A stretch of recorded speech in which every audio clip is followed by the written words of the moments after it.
Hi, I'm Tom Bagwell, and welcome to Hello Health, a partnership with the Oxnard Health System and Humana to bring Oxnard's Hello Health weekly education and information series to you.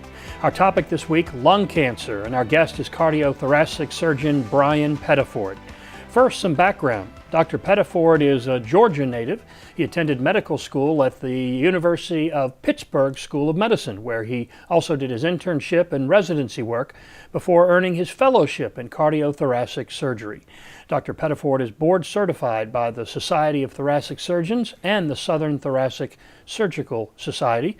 We should also mention, as we have during his past two appearances, that Dr. Pettiford spent a short time in the U.S. Navy Reserve Medical Corps, and we thank him for that service. And it is our pleasure to welcome back to Hello Health, Dr. Pettiford. Great to have you with us on the program. Nice being here, Tom. And good to see you. So let's start off with, how common is lung cancer? Lung cancer is extremely common. In 2015, it was estimated there were nearly 400,000 Americans living with lung cancer.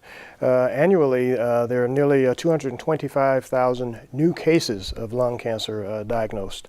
That's based upon 2014 data. In 2007, there were around 215,000 new cases. So there's actually been a slight increase in the annual incidence of new lung cancer cases. What are some of the economic costs of lung cancer? They're profound. In 2010, the lung cancer-related care, the cost of that lung cancer-related care was $12.1 billion. And nearly triple of that, $36.1 billion, was estimated to have been lost in terms of those persons who have died and losses due to loss of wages. And that's just lung cancer alone. That does not account for cardiovascular disease and cerebrovascular disease such as stroke or even head and neck cancer. So lung cancer alone is certainly proven to be quite costly. When I ask you what is the cause of lung cancer, Oxnard certainly gets some credit for that. It's quite ironic. In the 1940s, Dr. Alton Oxnard, along with Dr. Michael E. DeBakey and Dr. DeCamp, Peter DeCamp, established the link between smoking and lung cancer.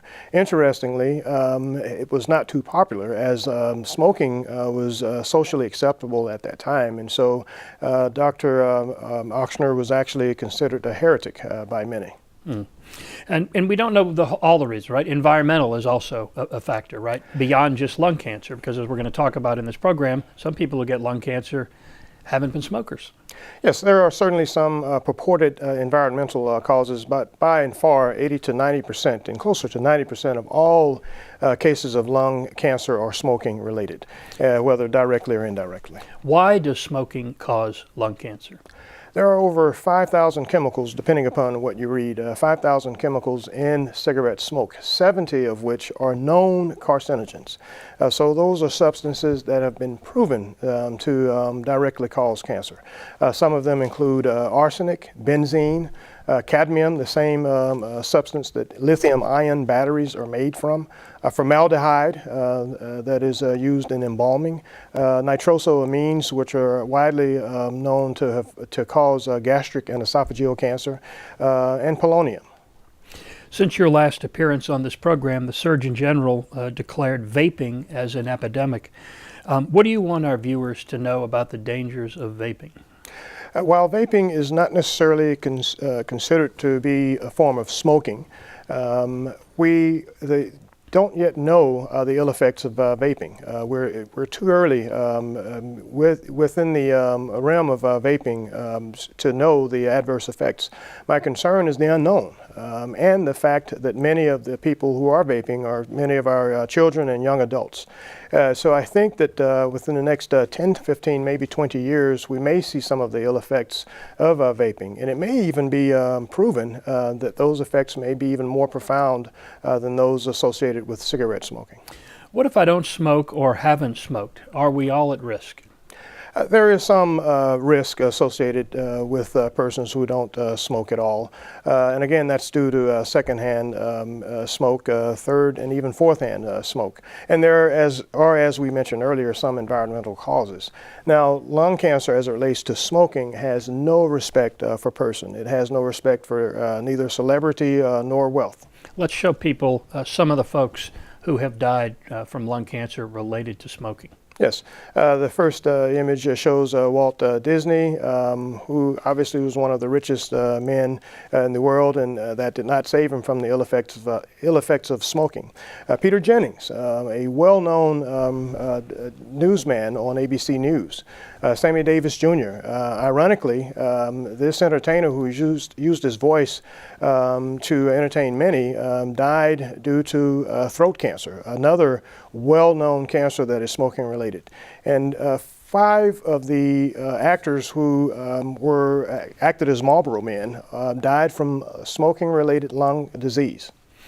We talked about the economic costs of lung cancer and smoking. What about just hyper-focusing on the state of Louisiana? There certainly is a significant cost related to smoking in the state of Louisiana. 6,200 people die annually within the state of Louisiana from smoking. And it also affects people below age 18. As I mentioned just a few moments ago, a significant number of people in Louisiana, nearly 800 people, die from the effects of secondhand smoke. And you have to also remember that Louisiana is one of the poorest states in this nation. And so those effects are exponentially worse than in other regions of the country. Mm-hmm. When we think of smoking, we think of damage to the lungs, but as you well detail, but we need to be thinking beyond that, right? That smoking can cause real problems for the rest of the body. Yes, indeed, from head to toe. Smoking increases your risk of stroke. There's a substantially increased risk of stroke, and interestingly, those individuals who stop smoking for approximately 5 years actually lessen their risk of a stroke that's almost commensurate with someone who's never smoked. There's an increased risk of head and neck cancer in individuals who smoke. There's an increased risk of cancer of the mid portion of the esophagus, and esophageal cancer is nearly as deadly, if not more deadly, than lung cancer. There's an increased risk of gastric cancer in people who smoke. There's also a significantly increased risk of pancreatic cancer in individuals who smoke. Certainly one of the deadliest cancers. What about, you didn't mention heart disease, but if I'm not mistaken, cardiologists are on this program warning people. That's the first thing you should stop. I would be remiss if I did not mention the association between cardiovascular disease and cigarette smoking. Each time you smoke a cigarette, your coronary arteries, those are the vessels that provide nutrients to your heart, they go into spasm. They decrease their diameter. And as a result, you have a decreased amount of blood flow to the heart. Your heart rate increases. So there are some extremely important and deleterious effects of smoking, direct effects of smoking that are immediate as it relates to heart disease. It also causes hardening of the arteries, not only the arteries within the heart, but the arteries throughout your body. Some people who have long smoking history actually lose tissue in their feet due to poor blood flow, and it's all related directly to smoking. People have known everything you've said for a while now. You've done a really good job of reminding them of that. But so why doesn't everyone just quit? And it's not that easy. It's not that easy. It's an addiction, just like any other drug. It is a drug, and that drug is nicotine. And some studies have shown that it is more difficult to kick a smoking habit than it is to kick an opioid habit. Smoking, the nicotine within cigarette smoke is actually 10 times more addictive than heroin, which is a highly addictive drug, as we know. I think I know what secondhand smoke is, but as we were talking before the program, there's also a third-hand smoke and a fourth-hand smoke. So remind us about secondhand smoking, third and fourth-hand smoking, and why they're maybe not just as dangerous, but maybe so. Yes. So secondhand smoke is also known as mainstream smoke, and that is the smoke that a smoker exhales. Obviously, some of the tar and other cancerous components of cigarette smoke are deposited within the smoker's lung tissue, but some of that material is also exhaled, and for someone who's standing by, they could possibly inhale that material. At the bar, at a restaurant, before we started enacting some of these laws, right? Absolutely, or a poor child who lives in a household where the parents or other adults smoke heavily. There's also something known as side stream smoke, and that is third-hand smoke. That is the smoke that comes off of the tip of the cigarette while the cigarette is burning. It is believed that the tar content in that is probably higher than that associated with secondhand smoke. Now, the data is not as clear as to the relationship between exposure to the side stream smoke and lung cancer, but the components, the tar and other carcinogens within that material is definitely higher than that associated with mainstream smoke. And then fourth-hand smoke. Fourth-hand smoke. Again, the data is less clear as to the causation between exposure to fourth-hand smoke and lung cancer. However, when a person exhales cigarette smoke or the cigarette smoke burns off of the tip of the cigarette, it eventually will settle as particulate matter on inanimate objects, maybe the surface of a table or counter, and as you walk past that structure, it will be stirred. That particulate matter will float up into the atmosphere and could be inhaled. Why is lung cancer so deadly? It is deadly because it is difficult to diagnose early. Up until recently, up until 2011, as a matter of fact, there were no significant and reliable means of screening patients for lung cancer. There was a large study, it was a nationwide study called the Lung Cancer Screening Trial, whereby we were able to identify specific age groups amongst smokers who were at increased risk of developing lung cancer. And as a result, certain people will qualify for a low-dose CT scan, and we're hoping that that can translate into an earlier diagnosis and hence a much improved survival. That will take several years before we can realize that, that favorable outcome. What would you say to the young person who says, yeah, by the time I'm an adult, they'll have that thing figured out and I won't have to worry about it? I would tell that individual that he or she is gambling with their lives. And we're talking about one aspect, and that's lung cancer. That does not mention all of the other deleterious effects of smoking. Again, cardiovascular disease, cerebrovascular disease, head and neck cancer. I would strongly encourage them to just avoid smoking altogether. Our guest this week is Dr. Brian Pettiford, and we're talking about the dangers of smoking, including lung cancer. So you talked about the difficulty in screening. So how is lung cancer diagnosed today? It is diagnosed in several ways. For the lucky patient who comes in for some other unrelated issue, maybe they're undergoing a shoulder surgery and they get a preoperative chest X-ray. It is not uncommon for those individuals to have an incidental finding of a spot in their chest, and that leads to the workup. Many patients, unfortunately, present with symptoms. Those symptoms can involve a cough, or a nagging cough, or sometimes they present and they're coughing up blood, or they've had profound weight loss, or they might have weakness or some other neurologic sign and or symptom. And in those instances, it usually is indicative of an advanced disease state. So chest X-rays, CT scans, and another type of X-ray or radiographic study called a PET scan are all used to diagnose and stage patients with lung cancer. We should point out there are different types of lung cancer, right? Yes, there are different types of lung cancer. There are two broad categories, non-small cell lung cancer and small cell lung cancer. And within the non-small cell lung cancer, which by the way is the more common of the two broad categories, there are multiple different subsets. The more common forms of non-small lung cancer are adenocarcinoma and squamous cell carcinoma. Non-small cell cancer accounts for about 80 to 85% of all forms of lung cancer, and small cell lung cancer, fortunately, only accounts for 15 to 20%. And I say fortunately because it is an extremely aggressive form of lung cancer. It is so aggressive that usually surgery is not performed for any reason other than diagnosing the disease. It is usually treated with chemotherapy. I know you wanted to spend just a little bit of time talking about mesothelioma as well. Yes, mesothelioma is known to be caused by asbestos exposure. So individuals who worked in shipyards, people who served in the Navy on ships, even auto mechanics who worked around a lot of brakes and brake dust are exposed to asbestos fibers and can develop malignant mesothelioma.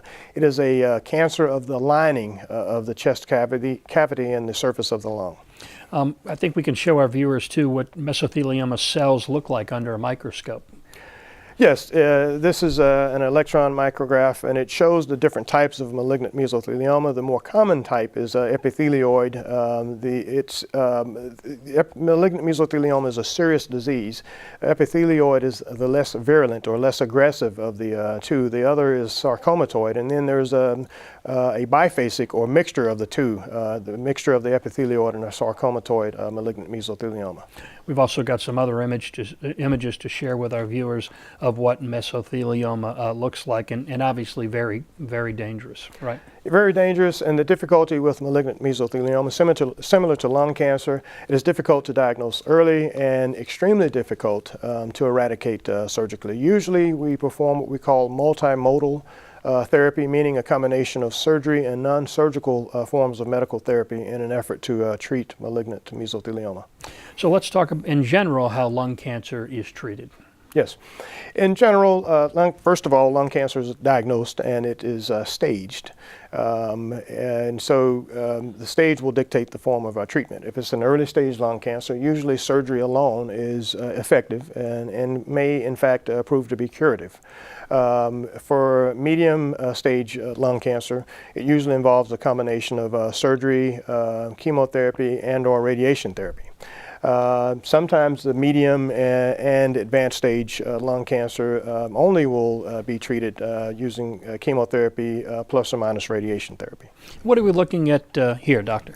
This is an example of this is a CAT scan image, and it shows a spot on the left of the screen. That's the right lung. So the patient's lying down on a CAT scanner table, and that's an individual slice. The black on the CAT scan on this image is air, and so you have the air in the lung, and the smaller circle in between the two larger circles is the windpipe. And there's a white dot located in the back on the left side, and that's an example of a lung nodule. We call those lung nodules or small lung mass. There are different types of lung cancer surgery. We're going to talk about all the types in just a moment. But first, Dr. Pettiford is going to walk us through robotic lung cancer surgery. Let's take a look. Today's patient is a 70-something-year-old woman who has a newly diagnosed lung cancer within the lower lobe of her left lung. Today, we performed a robotic left lower lobectomy, and we also performed a mediastinal lymph node dissection. There are different ways by which you can perform lung removal.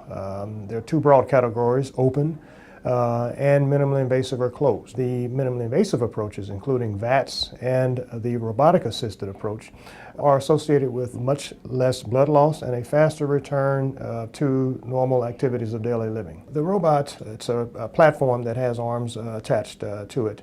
And what we do is we make very small incisions, usually somewhere between 8 millimeters to 12 millimeters, so relatively small incisions. We insert stainless steel instruments into those incisions. So those instruments serve as portals into the person's chest, into the patient's chest cavity. We then attach the robotic arms to those portals, if you will, and we insert our instruments through those portals and into the patient. The robotic arms then respond to movements that the surgeon makes at the operating console. The robotic platform and several assistants stand around the patient's operating room table, while the surgeon and his or her assistant sit across the room and control all of the functions of the robot. The robotic approach, again, allows us to perform this surgery with a much more detailed and accurate dissection of tissues, less tissue injury. That translates into much lower blood loss and a much faster recovery time for patients. We saw a lot of people there in the operating room, and I know you wanted to touch on, and this is very different than a lot of operations where everyone's around the table. In this case, you're all over the place. Yes, in the robotic surgery, we do have our assistants and the anesthesia team are centered at the patient's bed, along with the robotic platform, and that's certainly evident here. The surgeon and the surgeon's surgical assistant are actually removed from the operating table. We sit at a console and we actually look inside of the console. And what we see is an image of the operative field that's magnified 10 times what the naked eye can see, and it also is in 3D. and the surgeon controls every movement of the robot. It's also an excellent training tool for many of our trainees because that individual sits at a console adjacent to the surgeon and can see what the surgeon is also seeing and doing. That's one type of surgery. Talk to us about the others. Yes, there's another form of minimally invasive lung surgery called VATS, and the image on the left shows an example of a VATS surgery where we make small incisions, and the difference between a VATS and a robotic approach is that the surgeon, with respect to the VATS surgery, stands at the patient's bedside. We still have a scope that is attached to a camera, and it projects an image on a video monitor. So while we're working, instead of looking down at the patient, we're looking up at a screen. There's also, and this shows an example within the operating room of just that. The other image showed a thoracotomy, which is the open approach. We generally reserve that approach for patients who have very large, bulky tumors that have a lot of enlarged lymph nodes, and individuals that we operate on for malignant mesothelioma. What is the prognosis for a patient diagnosed with lung cancer today? Very good question, Tom. A lot of that is predicated upon the stage of diagnosis. Obviously, earlier stage patients will have a much better prognosis, and it also is related to the actual histology or type of lung cancer.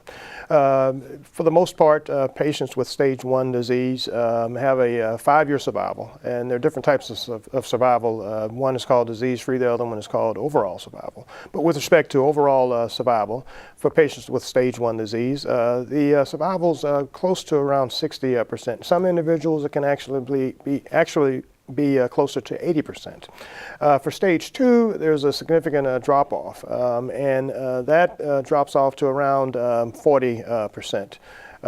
For stage 3, there's a precipitous drop in survival, and that's around 15%. And there's a very low, if any, survival for those unfortunate individuals who have stage 4 or metastatic disease. Give us some hope. Talk to us about advances being made or advances you see coming the next time you're on this program or the next time after that. Yes. The one thing that we're all excited about in healthcare is lung cancer screening. Again, there has not been any effective screening tool for determining whether or not an individual has lung cancer, and I think that the low-dose CT screening will be a game changer. The key is getting the public and many practitioners, healthcare practitioners, to understand that this technology is available for those who qualify. And so CT screening is one modality that will certainly decrease the number of people who succumb to lung cancer. There's another form of therapy called stereotactic body radiation therapy. That's a mouthful, but it's a specific form of radiation therapy that we use for specific tumors, tumors that may be deep and completely surrounded by lung, or an individual who may have a small lung cancer but may not be a surgical candidate. Maybe their lung function is so poor that they can't tolerate surgery. Maybe they have some heart disease that makes them not a surgical candidate. In those individuals, this SBRT it's almost like a laser-guided missile. It hits its target and there's very little collateral damage to the surrounding lung tissue and other structures, as opposed to traditional external beam radiation where it's almost like carpet bombing. Yes, it hits the target, but it destroys a lot of the native lung tissue and also does damage to some of the adjacent tissue. And so SBRT definitely has a role in selected patients. And then from my perspective, lung conserving therapy. Not everyone has a significant amount of lung taken out. Sometimes we take out less lung than we would ordinarily take out, depending upon the cancer size as well as the person's underlying medical condition. Any requirements for the CT scanning you talked about? Yes, in general age, the person has to be 55 to 74 years old. They have to have a 30-pack year smoking history. Now, what that means is that they have to have smoked at least 1 pack per day for 30 years or 2 packs a day for 15 years. So those two numbers, you multiply them and you should come up with 30. And they have to have engaged in smoking cessation for at least for around 15 years or less. in order to qualify for this study. Now, the age and smoking requirement can be altered if an individual has some other disease process in addition to the lung cancer. There are in addition to the smoking, there are select disease processes that will allow us to qualify even more individuals. And what about some of those smoking cessation therapies? Yes, there are some pharmacologic or drug-related smoking cessation therapies, and there are others that are not smoking-related or drug-related. A more commonly used is the nicotine gum or nicotine patch. There's another form of pharmacologic therapy that's extremely effective, but has an extremely profound side effect profile, and that's Chantix. For those individuals who can tolerate the side effect profile, and there are some significant side effects, if they can tolerate the side effects, I think patients who are able to comply with Chantix therapy probably have the highest rate of smoking cessation and successful smoking cessation, meaning that they don't return to smoking. E-cigarettes, obviously, with all of the recent articles out there about exploding e-cigarettes and concerns about some of the chemicals that are contained within e-cigarettes, I'm not really quite yet ready to place a stamp of approval on e-cigarettes. And I know Ochsner is there to help some of the people who would most benefit from these cessation programs. Yes, indeed. Ochsner participates in the Smoking Cessation Trust. This program allows for patients to receive pharmacologic therapy, some of the therapy that we mentioned previously, as well as smoking cessation counseling. Dr. Brian Pettiford, thank you so much for being here. My pleasure, Tom. Thank our guest for the education and information he has provided tonight, or for our program, and for his work in the Ochsner Health System. To make an appointment with any Ochsner physician, including this week's guest, or to register for any of Ochsner's Hello Health seminars, you can call Ochsner at the number you see on your screen, or send us an email. Here's our address, hellohealth@ochsner.org. As a reminder, you can rewatch this week's presentation or many of our other Hello Health programs on Ochsner's website at ochsner.org. Just type Hello Health in the search box. Our thanks again to this week's guest. Thanks to Humana and Ochsner for making our program possible. And our final thanks, as always, is to you for your support of this program, Hello Health. We'll see you next time.